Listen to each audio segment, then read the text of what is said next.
Matapos ikulong si Palev, agad na bumaba si Diz mula sa himpapawid. Si Roselle ay lubos na nagulat, si Hilin naman ay masayang nakita siyang bumalik. Ngunit nang tumingin si Diz kay Hilin, siya ay nagalit dahil inutusan niya itong protektahan ng ika-17 prinsipe. Gayunpaman, nabigo si Hilin na gawin yon. Tanging sa kanyang sarili lamang inamin ni Hilin na wala siyang dahilan. Sa sandaling yon, hindi pa rin alam ni Roselle na si Pale ay ang Demon King na si Diz. Namangha siya na nakaabot si Pale sa isang taas na kahit ang mana ay hindi na maramdaman. Inamin niyang hindi siya makapaniwalang nagawa niyang manalo. Ipinaliwanag ni Diz na lumaban lamang siya kay Palev hanggang sa gustong punto ni Palev. Pagkatapos noon, nakipagkasundo siya rito. Kapalit ng pansamantalang paglaho ni Palev, binigyan niya ito ng karapatang lumaban sa kanya ng regular sa hinaharap. Gayunpaman, alam ni Diz na ang paliwanag na ito ay wala ng iba kundi kasinungalingan. Naniwala si Roselle na ang isang tulad ni Palev ay natural na matutukso sa ganitong alok. Kasabay nito, pinagsisihan ni Diz ang kanyang desisyon sa kanyang loob. Sa halip na sayangin ang kanyang lakas sa pagkulong kay Palev, naramdaman niyang marahil ay dapat siyang nag-alok ng totoong kasunduan. Napansin ni Diz ang maraming taunang bayani na nakahiga ng walang malay at nakagapos.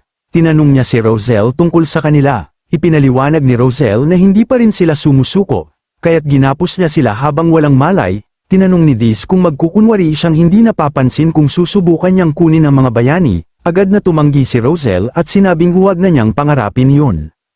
Pagkatapos, nag-alok si Diz ng panibagong kasunduan. Sa pagkakataong ito ay kay Roselle mismo.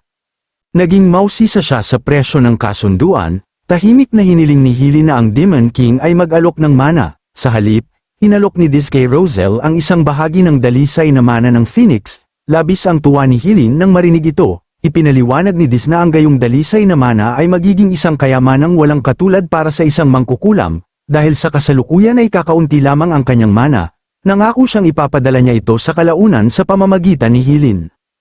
Nagulat si Roselle sa nabanggit na dalisay na mana ng Phoenix. Naisip niyang matagal na siyang tumigil sa pagsulong ng kanyang mahiwagang pananaliksik. Walang mangkukulam na nakahihigit sa kanya dahil kabisado na niya ang lahat ng kilalang uri ng mahika. Napagtanto niyang ang pagsasaliksik sa mana ng Phoenix ay sa wakas ay makakasira sa pader na humadlang sa kanyang pagsulong.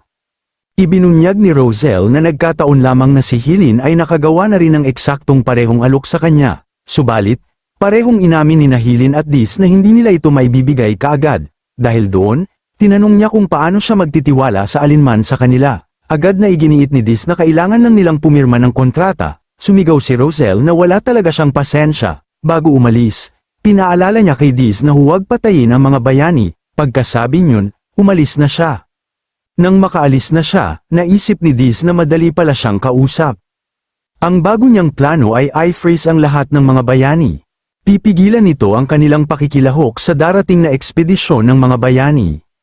Gayunpaman, bigla siyang nakaramdam ng kaba. Naramdaman niyang may nakaligtaan siyang mahalaga, ngunit hindi niya matukoy kung ano yon.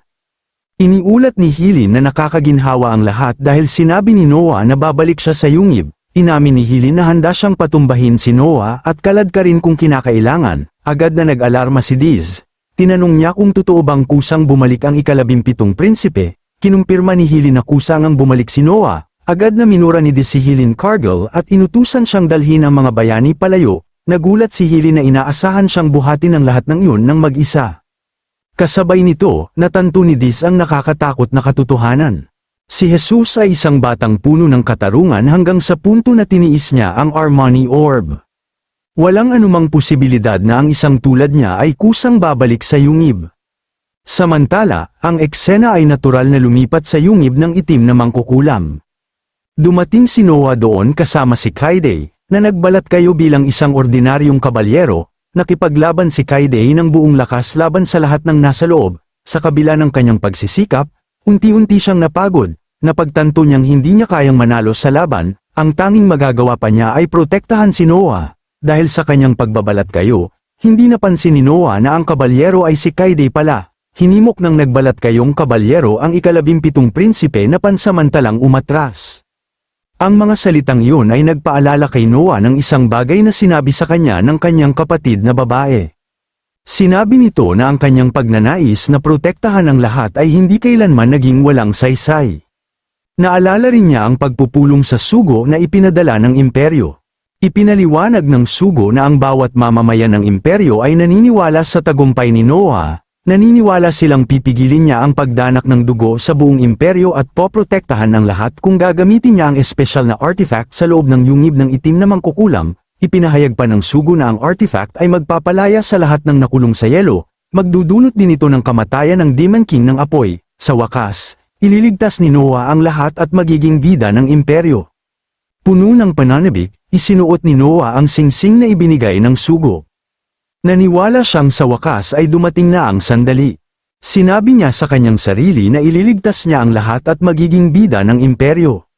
Dahil sa paniniwalang tapos na ang lahat para sa Demon King ng apoy, inaktibo niya ang artifact. Ang singsing ay agad na naglabas ng napakalakas na agos ng apoy. Sa malayo, biglang naramdaman ni Diz ang nangyari, napagtanto niyang sinadya ni Jason Culkin na abalahin siya kay Palev habang palihim na lumalapit sa mga prinsipe at prinsesa. Agad na naunawaan ni Diz kung ano ang tunay na paraan upang mapigilan ang ekspedisyon ng mga bayani.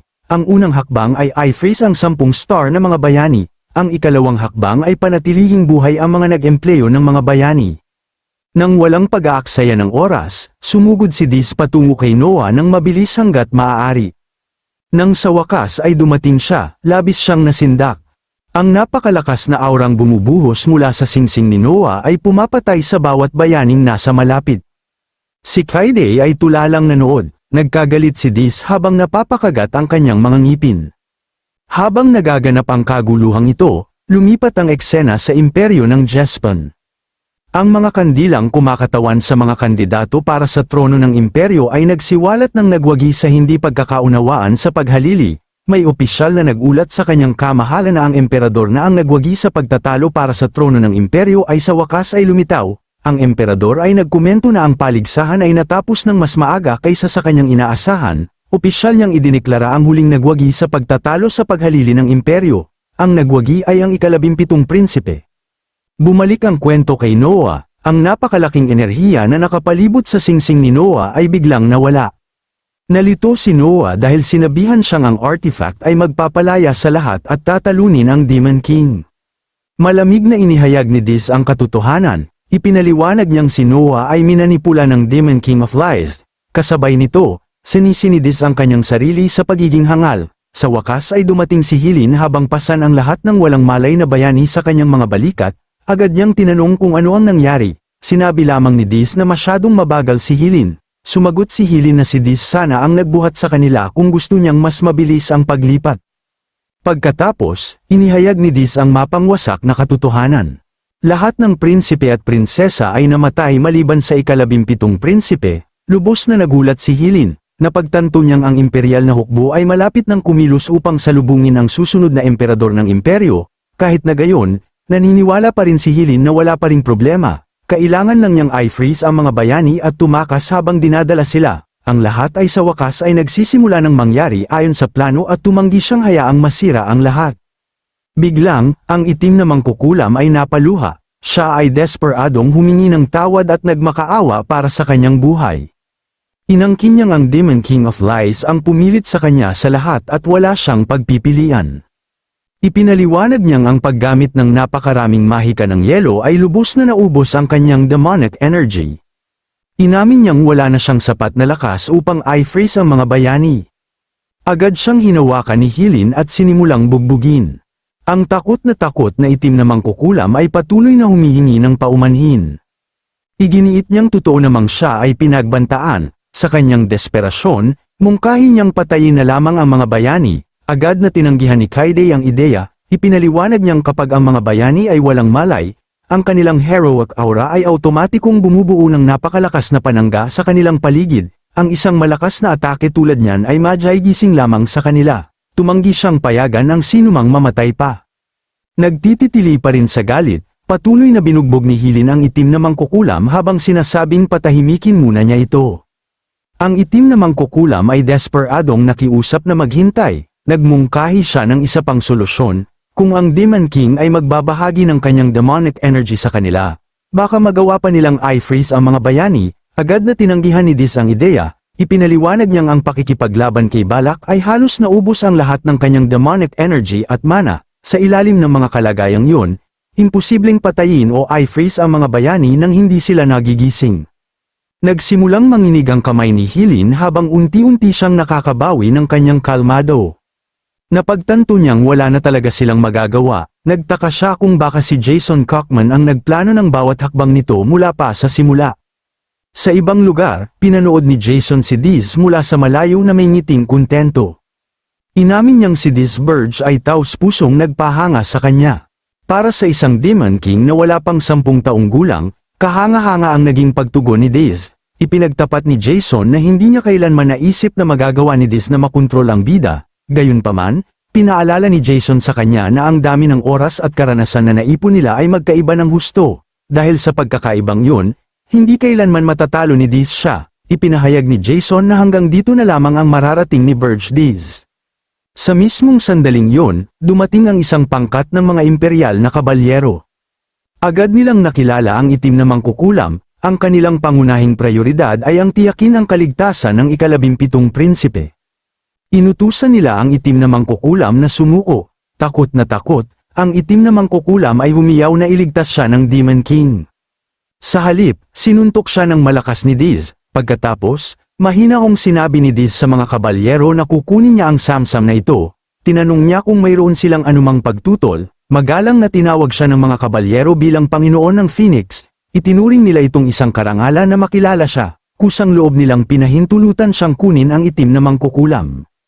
Doon, ang pagtatalo para sa imperial na trono ng imperyo ng Jespan ay opisyal nang natapos. Ang huling nagwagi ay ang ika-17 prinsipe, si Noah Jespan. Ang bawat 10 star na bayani, maliban kay Balak des Lord, ay ligtas na nakabalik sa guild ng mga bayani. Sa ganitong paraan, ang lahat ng paghahanda para sa ekspedisyon ng mga bayani na naglalayon sa Tore ng Apoy ay sa wakas ay nakumpleto. Makalipas ang ilang panahon, lumipat ang eksena sa bubong ng Tore ng Apoy. Nakatayo doon si Diz kasama si Ernan. Tinanong ni Ernan kung nakaakyat din ba si Diz sa bubong. Inamin niyang pagkatapos bumalik, hindi man lamang niya nakita ang kanyang mukha. Pagkatapos ay sinabi niyang ang ekspedisyon ng Siyam Star na mga bayani ay sa wakas ay darating na. Tahimik na kinumpirma ni Diz na oo. Malungkot na inamin ni Ernan na hindi nila ito mapipigilan. Si Diz ay nanatiling lubos na tahimik. Matapos ang mahabang katahimikan, ibinunyag ni Ernan na isang huling opsyon ang nananatili. Ipinahayag niyang babalik siya sa Hilderan.